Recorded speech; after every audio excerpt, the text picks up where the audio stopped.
What I get from you, and we'll talk about Lula later, but what I get from you is a real sense of frustration that you had 2 terms in the presidential office and you were not able to change the political culture. You're right. In the case, why? Why in the did case you of fail? political culture, you are right. I changed the country, I suppose. Well, I'm not sure that you... Do you really believe that? I mean, again, I'm sorry to quote so many of your own words. In terms of the economy, yes, no doubt. Yeah, but let's go beyond the economy, because you said... And there's a sense of frustration in what you said. My government, you said, made education universal. Yes. But for what? What they now teach in schools is a disaster. No. Why? Well, that's what you said. Yes, I said. But why? Because our problem was to give access to the population, to the schools. Now it's a problem of quality. You were seen as a man who was a technocrat, perhaps even seen as a neoliberal by some in economic terms. You certainly hastened the pace of privatization. And yet, for all of your structural economic reforms, you couldn't solve the problem of the 2 Brazils. That is, the middle class and the successful upper class in Brazil, who are a very tiny minority, and then the vast numbers, the millions and millions of Brazilians who live in poverty. And you couldn't, for all of your reforms, tackle that problem of poverty. You are wrong. Sorry. Because I started, not me, even before, but anyhow, we started a program of transformations in Brazil, and the results are coming. I give you the last result. Last result was about the reduction of poverty. The poverty reduction was very impressive in Brazil. Basically, from 1995 on up to today, the poverty line was 40%, now it's about 28%. But Mr. Cardoso, if I may interrupt, many Brazilians will say, actually, poverty reduction became much more successful and speeded up after you left office and after Lula came into power, because Lula spent much more money on social programs, including the very well-known Bolsa Familiar, which has lifted millions of people from abject poverty. No, I agree with you, but I started. So the change of the Brazilian situation started with the stabilization program during the government of President Itamar Franco. All right, well whoever takes the credit. All social programs started in my government and have been, they are better off now because it's normal that.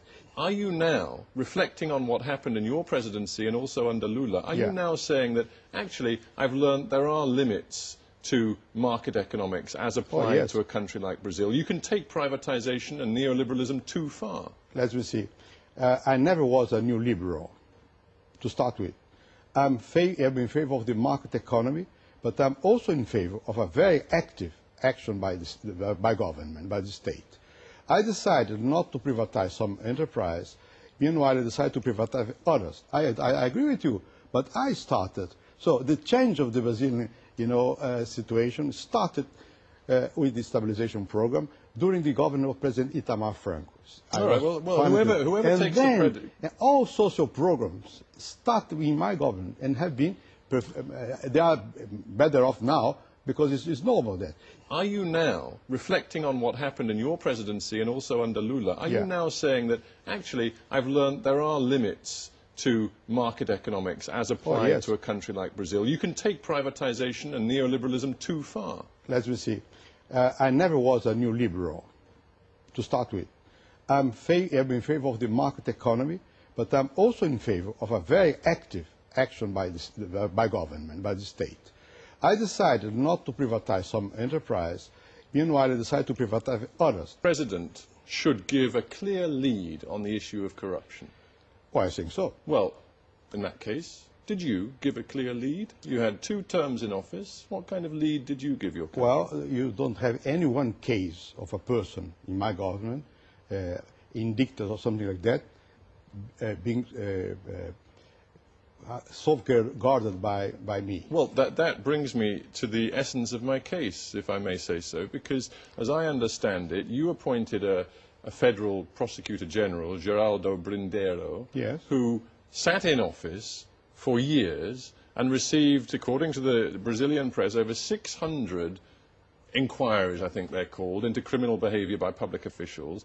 Now, the vast majority of those inquiries were simply filed away. I think he even developed a nickname in Brazil as the sort of the filing clerk. Yeah. Now, is that because you're telling me there was no wrongdoing at all in power when you were president, or is it simply because he sat on those allegations? Let me put very clear to you that in Brazil, the fiscal is absolutely independent from the executive branch. Absolutely independent. But you appointed him. Yes, but he's independent. He judged by himself. You say, and you've said it again on this program, Lula has to give a lead. Lula has to be strong. Yes, but are you telling me there were no charges brought against any MPs or any members of your government over an 8-year period? Are you telling me that politics was entirely clean? Could you give me the name of one?